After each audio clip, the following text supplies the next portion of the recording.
en cuanto a los profetas, se dividen profetas mayores y profetas menores. Ahora bien, el hecho de que exista esa categoría o esa división entre mayores y menores no habla de superioridad.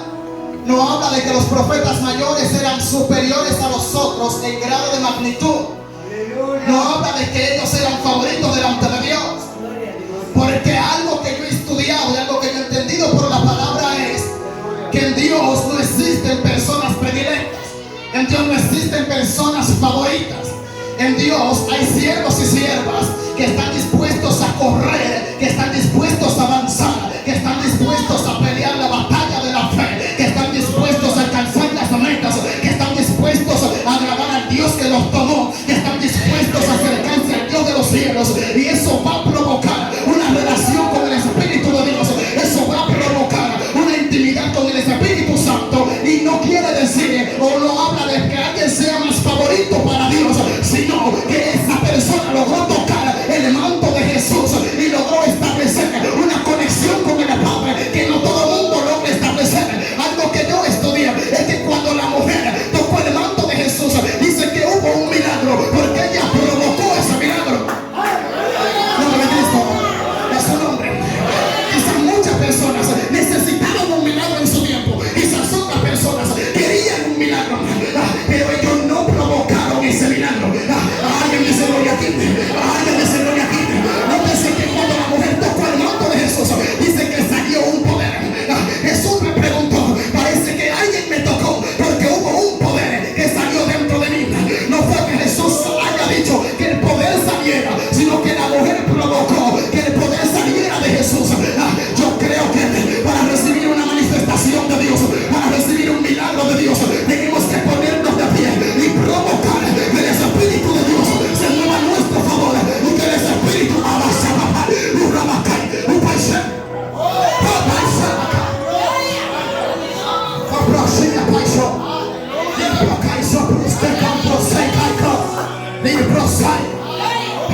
Al nombre de Cristo, es su nombre.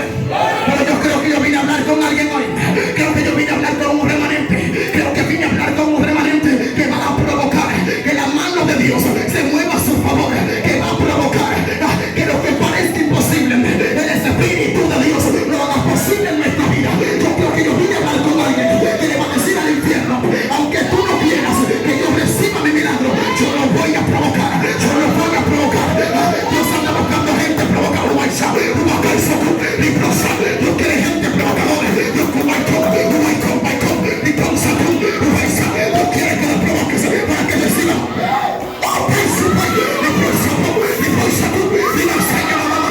Dios quiere que lo provoques. Dios quiere que lo provoques. Dios te dice provócame. Dios te dice provócame. Bueno, Dios te dice provócame. Yo lo voy a hacer, pero tienes que provocar.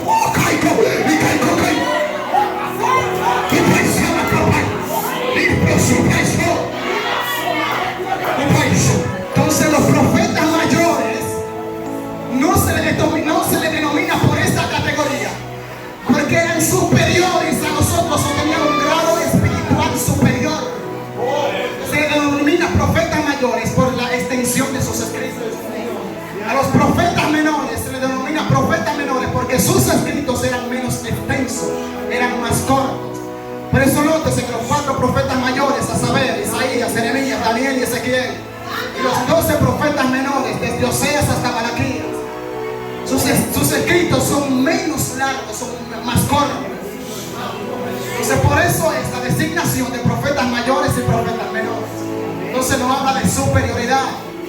A mí hay algo que me gusta decir, y es que el hecho de que Dios use a alguien no quiere decir que esa persona es superior a las otras, porque el reino de Dios trata de servicio, trata de labor, trata de ministerio.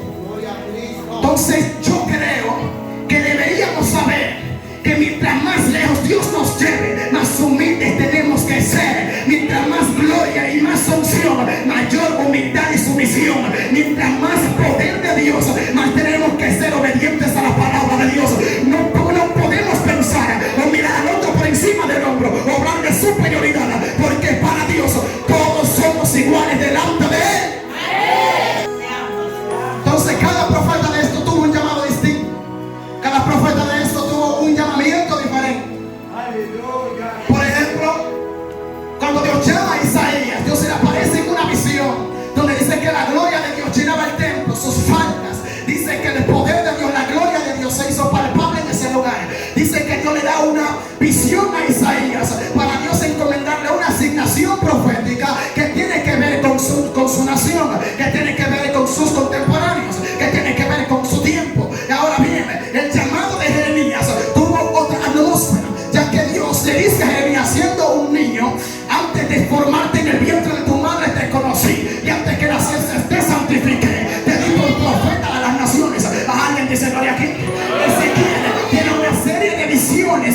dice, Señor Jehová, yo soy un niño, yo no sé hablar, yo no puedo ser profeta porque yo no sé hablar, yo no tengo fácil expresión, yo no tengo conocimiento de la palabra, yo no soy un teólogo, yo no sé, no tengo tanta sabiduría, yo no puedo ir porque yo esto, aquello, si comienza a poner pretexto. Cuando Dios llama a Moisés, Dios le dice a Moisés que él tenía que ir para donde Faraón. Moisés le dice, Señor, es que yo no tengo fácil expresión, soy tartamudo en otras palabras, no sé expresarme correctamente para ir delante del rey.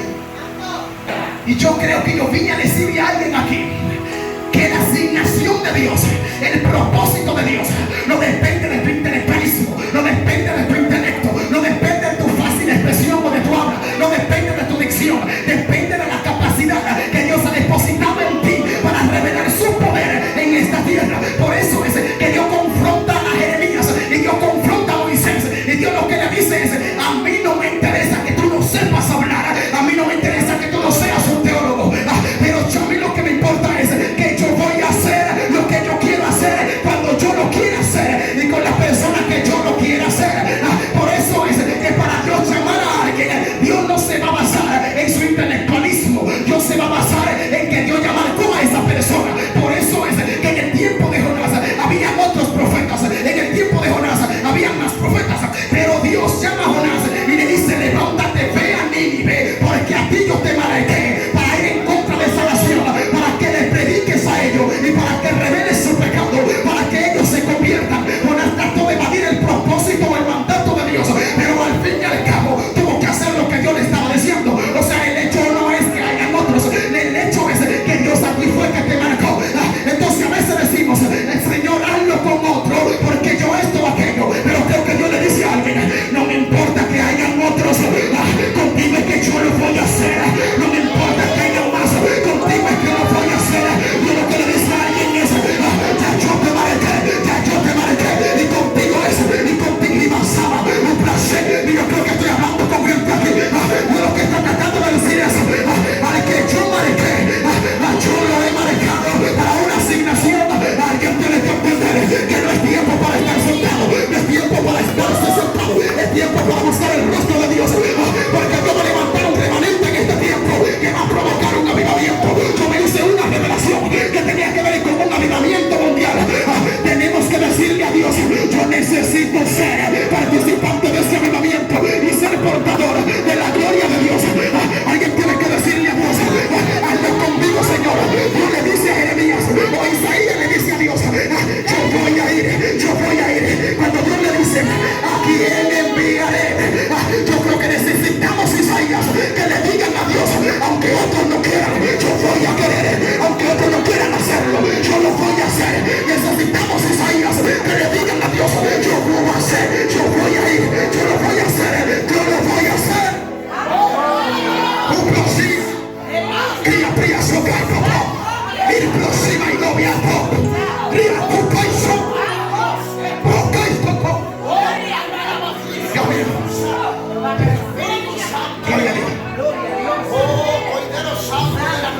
Pero yo no sé si usted puede sentirlo, pero la presencia de Dios está poderosísima.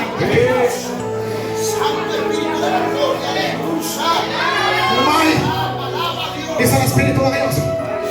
Dice que acá hay gente que el Espíritu de Dios los va a usar poderosísimamente.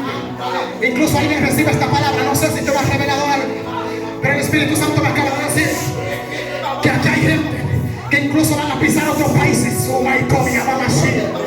Porque Dios los va a usar poderosísimamente. Oh my movia, oh my show.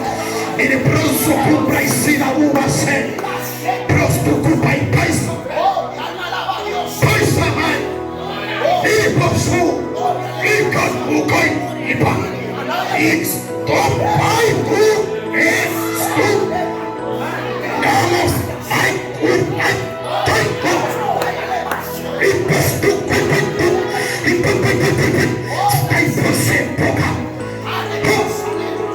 Gloria a Jesús. Gloria al Señor. Nombre de Cristo. A su nombre. Nombre de Cristo. A su nombre. Entonces Dios le dice a Jeremías, Antes de formarte en el vientre de tu madre te conocí. Antes que nacieses te santifiqué. Te di por profeta a las naciones. Esto habla de elección y predestinación. Predestinación es una capacidad de Dios para predestinar las cosas antes de que acontezcan, que está relacionada con su omnisciencia. En nombre de Cristo. Elección tiene que ver con la capacidad de Dios o perfección de Dios para seleccionar a alguien para X cosa. Y cuando Dios selecciona a alguien, no hay infierno que lo pueda remover. Cuando Dios selecciona a alguien, no hay infierno que pueda quitar esa unción. Cuando Dios selecciona a alguien, no hay infierno que lo pueda detener. Cuando Dios selecciona a alguien, Dios lo que está diciendo es que cuando Dios selecciona a una persona, la elección de Dios no puede ser quebrantada. La elección de Dios no puede ser removida. La elección de Dios, oh Dios mío. Por eso es que Dios llama a alguien con una asignación. Y a veces pasa tantas cosas y le decimos a Dios, y a veces pensamos, Dios mío, por eso era que tú me olvidaste. Lo que pasa es que Dios te está llevando a su silencio. Dios te está llevando a su silencio para que la gloria de Dios te sea revelada cuando salga el silencio de Dios. Porque dentro del silencio vas a aprender a conocer a Dios y vas a aprender